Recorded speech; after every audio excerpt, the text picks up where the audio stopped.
Hello everyone and welcome to another video. Today is again a video I've been meaning to do for a long time. I've had it for nearly a year now, so let's talk about the Steam Deck.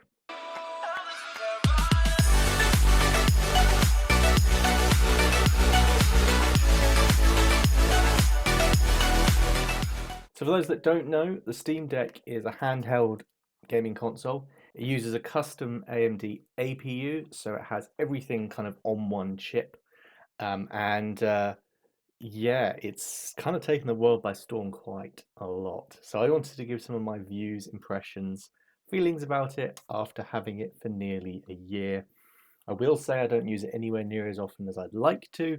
I just don't really have the free time to be gaming. But there are definitely some circumstances where I use this a lot and it's super useful for me. So let's get into it. I think the first thing we want to take a look at is comparing it to a Switch. Okay, so here is my Steam Deck. As you can see, there's a few customizations, but we'll get into that later. First, I just wanted to kind of show the device compared to the Switch. So, hope I had it up the right way around. So here we have a Switch, and as you can see, it's quite a lot larger than the Switch. It's definitely also much chunkier than the Switch. In all dimensions, it's significantly larger device, although the screen itself isn't actually all that much larger.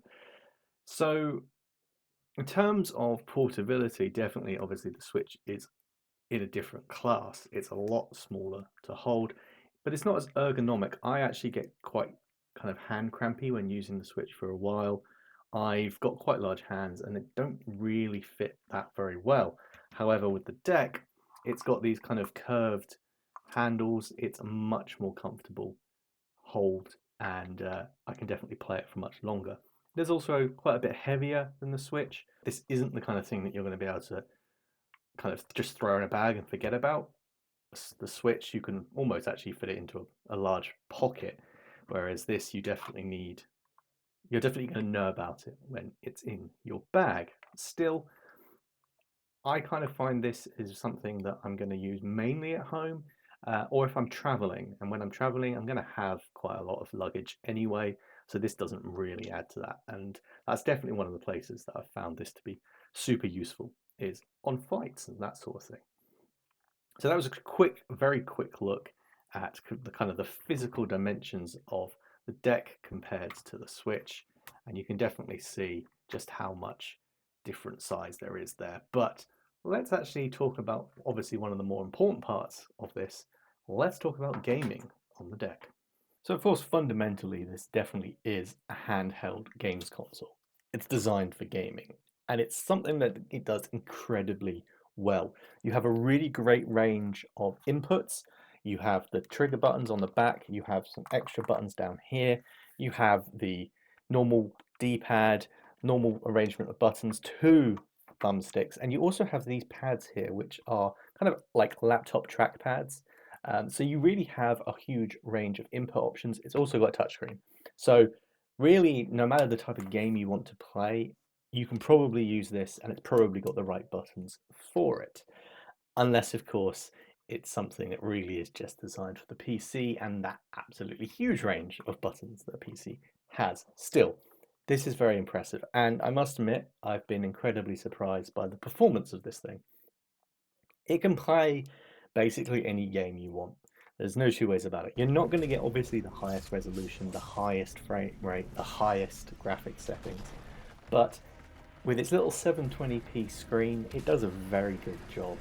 We can see that even when playing Doom at Ultra Nightmare, we're still getting around 30 frames per second. And this is a screen that only has 60 frames per second refresh rate anyway. So you really don't notice that slowdown as much as I think you would on the larger screen. And it still looks really impressive on such a small handheld device. Of course, slightly older games are going to play even better. Things like Fallout 4, you can have them at sort of high settings and you're going to be getting up to that 60 frame per second kind of limit really that the screen can support. So at that point, it's very smooth gaming. And it's kind of the same across the board, really. If you have a look at even older games, obviously things like Half-Life 2, they play perfectly. This is actually a really great way to replay some of those older titles. And that's actually what I've been doing a lot when I travel. When I'm on a flight or something like that, playing these older titles means that you're going to get solid 60 frames per second. But not only that, the console is going to automatically underclock itself, slow itself down. So you can see that it never really even breaks 50% utilization. And what that also means is battery life is going to be way better than you could expect. The kind of quoted 2 hours that you can get if you're really pushing this thing and playing AAA titles as higher frame rates as possible. And the same goes for your other kind of low powered games that, it's more sprite based, something like Stardew. You're of course going to get 60 frames per second here, but again, actually having a look at the performance metrics, you can see that the CPU and GPU are only drawing about 2 watts of power here, and that's really impressive. And what that actually translates to real world is, I've been on flights before and I've easily had 5 hours of gameplay in Stardew on a single flight without charging, because it really just sips that power. You lower down the brightness a little bit, maybe even peg the frame rate down to 30 frames per second, and you're really going to be able to get a lot of hours of gameplay out of this. And that's something that I find super impressive. You can really push this thing hard, but if you want to be more conservative and want to make it last, you really can as well. You have the full control to do that. Another great thing about this is, because it is just a Linux computer under the hood, you can install a lot of games that aren't in Steam, and use them just as easily. For example, I've been playing a lot of Minecraft recently, a lot of modded Minecraft, a mod pack called Vault Hunters, and that plays absolutely flawlessly on the deck. It has a 16 gigabytes of RAM, which means it will be able to handle a lot of these kind of RAM heavy titles that don't really utilize much GPU, but it's quite CPU heavy and need to have a lot of stuff loaded into memory. It really does play incredibly well.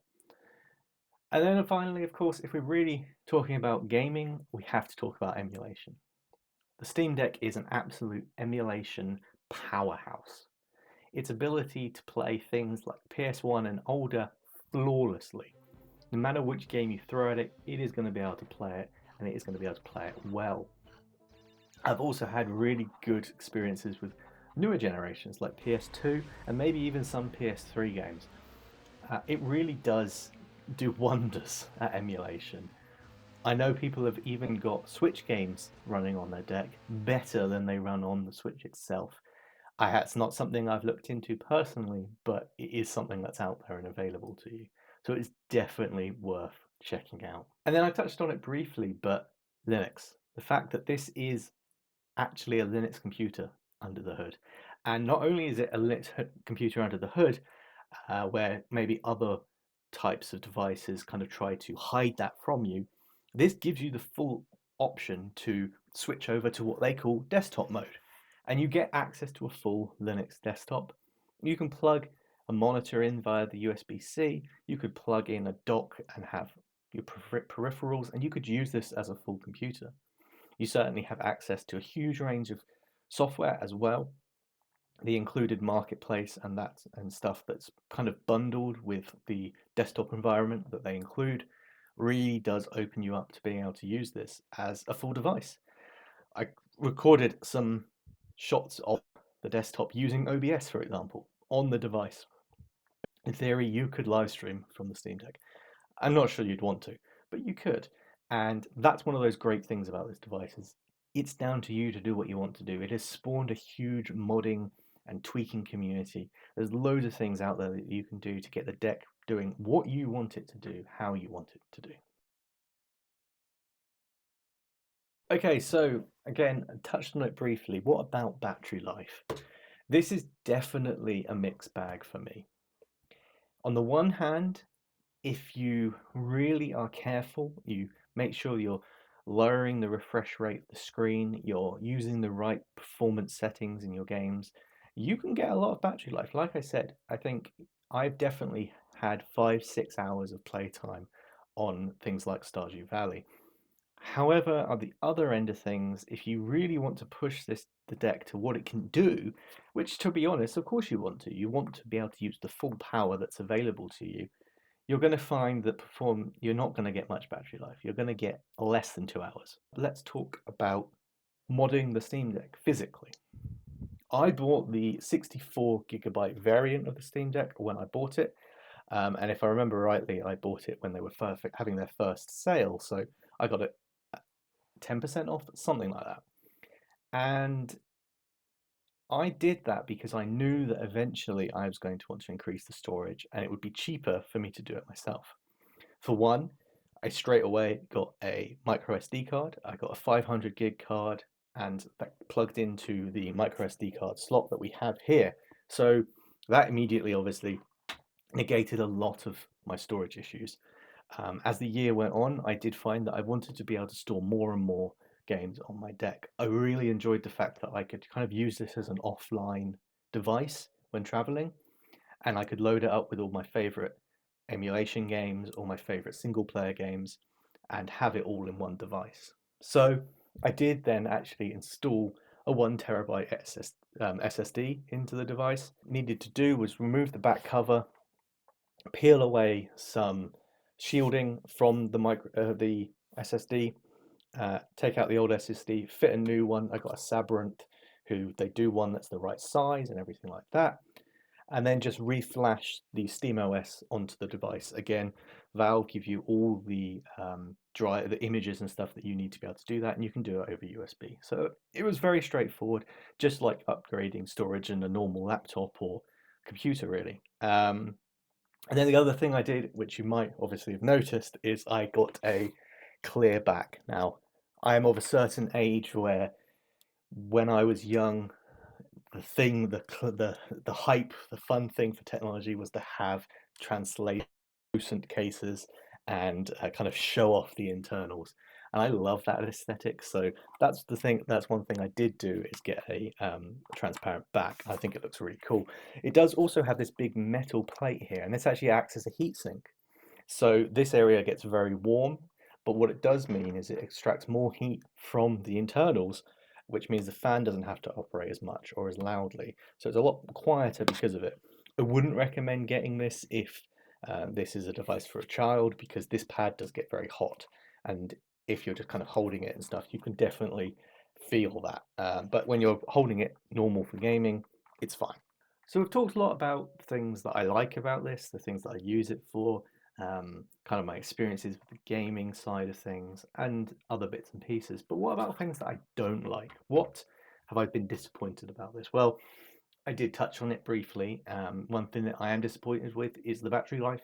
I do feel that that could be improved, either through software or just generally improving the hardware, increasing the battery size, that sort of thing.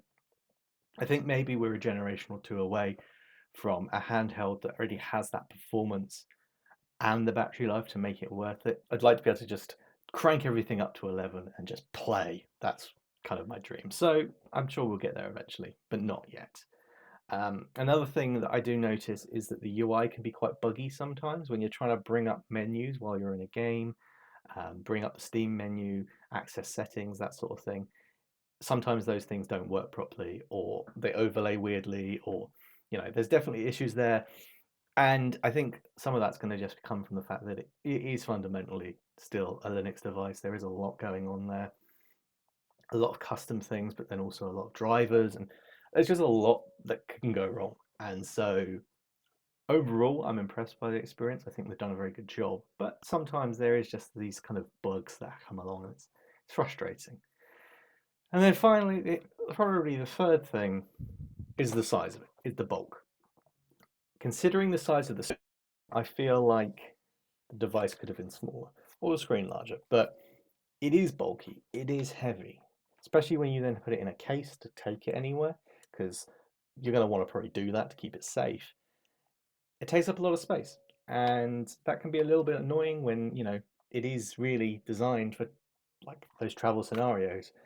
And if something like this size was powerful enough, then well, that would be a no-brainer. This would be the thing that I would take everywhere because you wouldn't notice it. But still, I think, especially for longer trips, like I said, where you're going to have lots of luggage anyway, it's good. And you kind of forget about the bulk when you're using it. So final thoughts on the Steam Deck after having it for a year. I really like it. I would definitely not give it away. I'd definitely keeping it. It's something that I can see myself using for many years to come because yes, new modern games will slowly become not playable on it at all. But the thing that it'll always remain good at is emulation. In playing both those older PC titles, but also playing the console titles that it can emulate. I think there is going to be a place for this in my kind of gaming catalog for a long time to come. Not to mention that I'm not really one to play AAA titles all the time. Certainly not getting games when they release, that sort of thing. So I really think it's going to be a long time before I find it becoming too sluggish and unusable. And by then, there'll be a refresh. Valve have already refreshed it with the OLED version. I'm sure there will be a Steam Deck 2 at some point. So, yeah, I think it's definitely worth getting if you haven't already. Would I get the OLED version over the normal version? Well, I wouldn't be sure, for me, it would come down to cost. When they announced the OLED version, they started selling the old version at a discounted rate. You could also pick up refurbished units as well. And I would say if you can get a good deal on an older Steam Deck, go with that. However, if you're looking to just get something new, obviously the newer OLED version is going to have a much nicer screen. It's going to be much crisper, much brighter, much nicer colors. You're going to get a little bit better battery life. So something to consider. I won't be upgrading to LED. I don't think the change is big enough. I'll definitely be waiting for the Steam Deck 2. But if you were just going out to buy one today, then yeah, I would probably go for the OLED. I think the price difference is worth the upgrade. But I would still go for the smallest storage version available because you can definitely get your own storage and upgrade it much cheaper than Valve offer it. So that's everything for today on the Steam Deck. Like I say, just a little bit of a review, a year in the life of a Steam Deck, if you like. I hope you've enjoyed this video. Please do make sure to hit that like button and please do subscribe if you're enjoying this content. We've just, as of recording today, hit 400 subscribers, which I am so happy about. It's so cool to see the channel growing. So please join us on our journey to 1,000 subscribers. I would absolutely love for you to hang around. We're going to be doing more tech reviews. We're going to be doing more travel content, more aviation, more conference vlogs, and all that sort of fun stuff as well. So please do stay around, and hopefully I'll see you next time. Bye for now.